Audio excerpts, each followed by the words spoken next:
Oh, honey, grab your popcorn because this tea is piping hot. Meghan Markle's latest venture was supposed to be her grand return to the spotlight, a blush pink rose under her as ever label dripping with elegance and authenticity. But, darling, it's turned into a full-blown catastrophe that has the internet screaming, royal fans raging, and even her staunchest supporters clutching their pearls. Let's spill all the juicy details on how Meghan's wine launch crashed and burned, leaving her brand in tatters and her credibility on life support. She looked at Harry and she's like, "You need to get a job. You need a job." I watched the Harry and Meghan Netflix documentary. Meghan's business model is just useless. It's useless. Now, I'll be honest with you, before I watched it, I was not a fan of theirs. Now I've actually heard their side of the story, I f***ing hate them. You a grown-ass man. You can't still be living in your mama's house, Harry. What is she talking about? What is that all about? Flower sprinkles? They're not going to sell out unless you're only selling 7 sprinkles. If you haven't seen the documentary, lucky you. Fantasy. I think she's lost in her own world. Picture this. Meghan, the Duchess of Montecito, poised to unveil her latest masterpiece, a rosé that's supposed to scream sophistication, empowerment, and California chic. She hyped it as her most personal project yet, a sip of her soul in every bottle. But then the bombshell dropped. She chose to launch this wine on July 1st, the day that would have been Princess Diana's 64th birthday. Yes, that Diana, the beloved royal icon, Harry's late mother, and a figure whose memory is sacred to millions. The internet? Oh, it lost its collective mind. Social media erupted like a volcano. Fans were baffled, critics were livid, and royal watchers were straight up horrified. How could Meghan, who's built her entire brand on her connection to the royal family, and Diana in particular, pick this day to hawk a bottle of booze? It wasn't just a misstep, it felt like a slap in the face. Diana's tragic death in a car crash involving a drunk driver made the alcohol angle feel especially crass. The optics, an absolute train wreck. Ginger Royal meets fit American actress. She then discovers that everything is so unfair.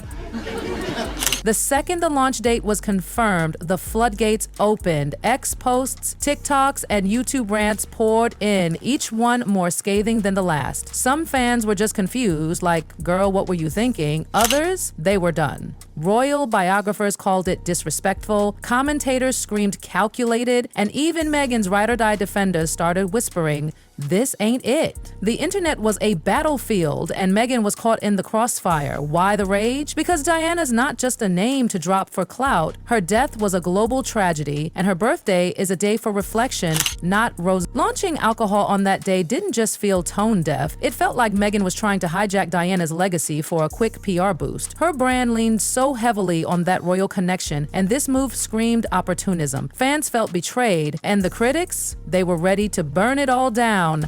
He then discovers that racism is actually a bad thing. Now, Meghan's loyal squad tried to do damage control. Her publicist spun some wild tales. It's a tribute to Diana's love for charity. One cried, another claimed it was about women reclaiming their space. They even threw in a sob story about supporting a California vineyard hit by wildfires. Cute, right? Except nobody was buying it. The narrative fell apart faster than a cheap wine cork. Where was the heartfelt tribute? Why no mention of Diana on the website?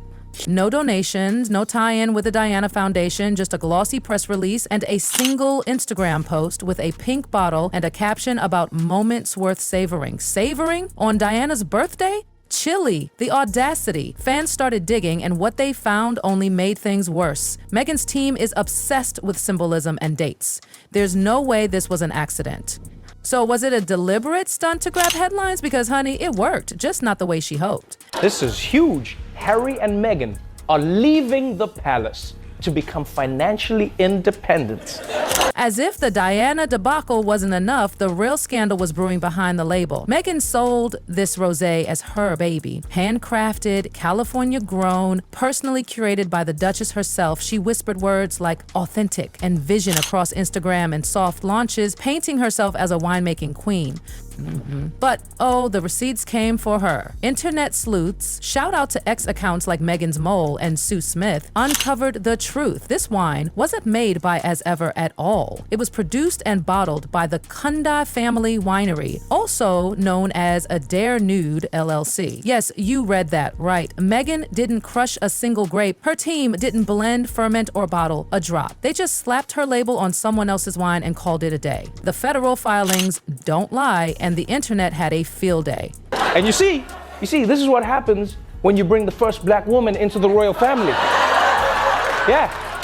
Private labeling isn't a crime. Lots of celebs do it. But Meghan didn't market this as a partnership or a curated collab. She sold it as her creation, born from her heart and hustle. Instagram teasers screamed handcrafted lifestyle with captions hinting at years of passion. Not once did she mention that this was just a rebranded bottle from a winery that also churns out vino for Barry Manilow and Yellowstone. The betrayal stung because Meghan's whole shtick is being the anti-influencer, ethical, real, transparent, or so we thought. Fans started questioning everything. If the wine's a lie, what else is? They combed through her old TikTok posts, archived Instagram captions and interviews, hunting for cracks in the facade, and they found them. This isn't the first time Meghan's been accused of selling something she didn't make, but this time, the paper trail is public, and the Diana connection makes it unforgivable. The internet's calling it a scam, and the vibes, they're officially off.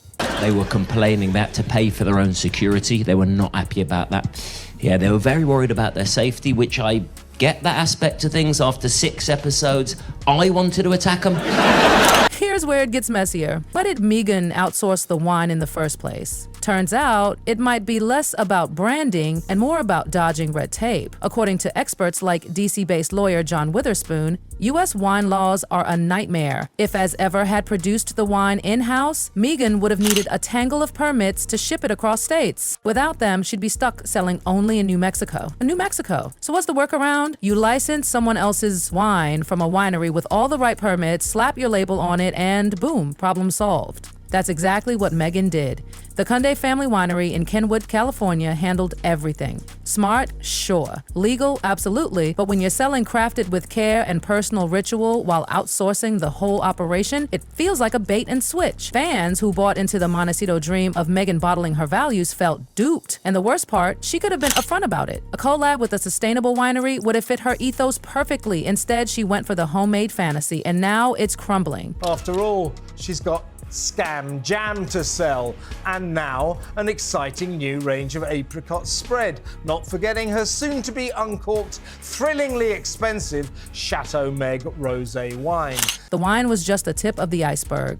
Once fans realized Meghan didn't make the rose, they started digging into the rest of As Ever's lineup. Teas, jams, honey, snacks, all those cozy, Pinterest-perfect products she peddles with captions about wellness and ritual. And honey, the tea is scalding. Online sleuths, backed by shipping registries and trademark filings, linked several products to mass-market suppliers like Williams-Sonoma. Some teas and pantry items, identical to third-party wholesalers, just with Meghan's label slapped on. Her Instagram screams cottagecore fantasy, apricots plucked from her garden, herbs in rustic baskets, cutting boards piled with fresh fruit. But in reality, she's not farming bees or blending teas in a copper kettle. She's sourcing, repackaging, and storytelling. And that's what's turning fans into foes. She could have marketed As Ever as a curated collection, uplifting small producers. Instead, she leaned into the lie, and now her wholesome Duchess image is in tatters. The Sussexes have been accused of moral cowardice for not publicly supporting the billionaire benefactor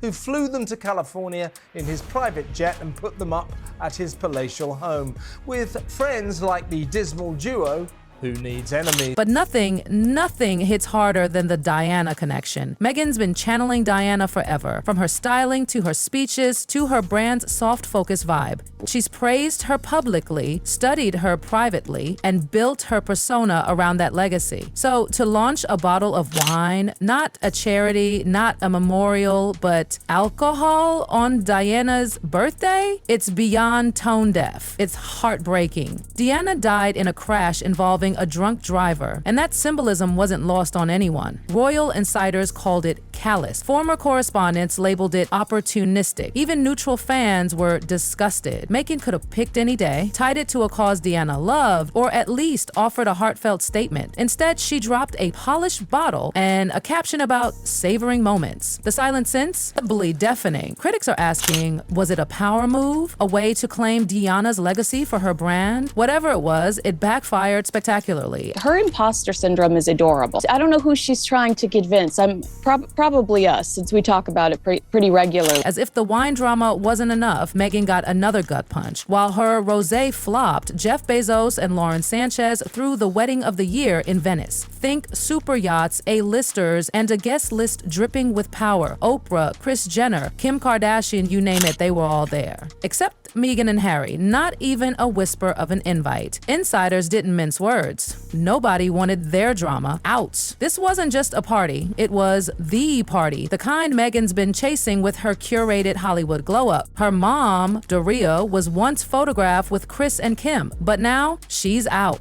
The snub stung, especially as old rumors crept back. Ex-accounts like Meghan's Mole revived whispers of her alleged yacht girl past, unconfirmed claims about elite vacation circuits, and shady connections. Even to Prince Andrew, it's all speculative. But the timing feels deliberate, like critics are trying to bury her reinvention.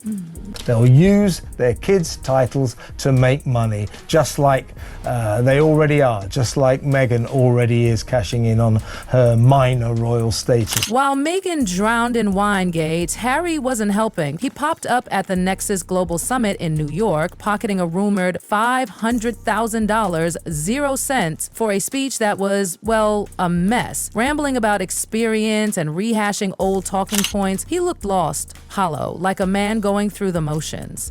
Clips went viral for all the wrong reasons, with fans whispering, is Harry spiraling? The couple's empire is crumbling. Spotify's gone, Netflix is stalling, and As Ever's launch was a dud. No interviews, no red carpet, just a single post and silence. Insiders say Meghan's team is scaling back, and allies like Oprah and the Clooneys are drifting away. This wine was supposed to be her big comeback, but it feels like a Hail Mary that missed the mark. All they've done for 5 years is complain and moan and see themselves as downtrodden victims. Meghan thought Diana's legacy was her golden ticket, a bridge between her royal past and her influencer future, but she misread the room. Diana wasn't a brand to borrow. She was a real, flawed, beloved woman. Launching wine on her birthday wasn't a tribute, it was a betrayal. Meghan could have honored her with charity or transparency, but she chose commerce and now her own legacy is on the line, the curtain slipping, and behind it isn't the visionary she sold us. It's someone chasing clout, relabeling wine, and losing trust. Fans feel lied to, Hollywood's moved on, and the internet's merciless. Can she pivot again? Maybe, but trust, once broken, is hard to rebuild. So spill your thoughts. Was this just a misstep or the end of Meghan's fairy tale? Like, subscribe, and stay tuned. This drama's far from over.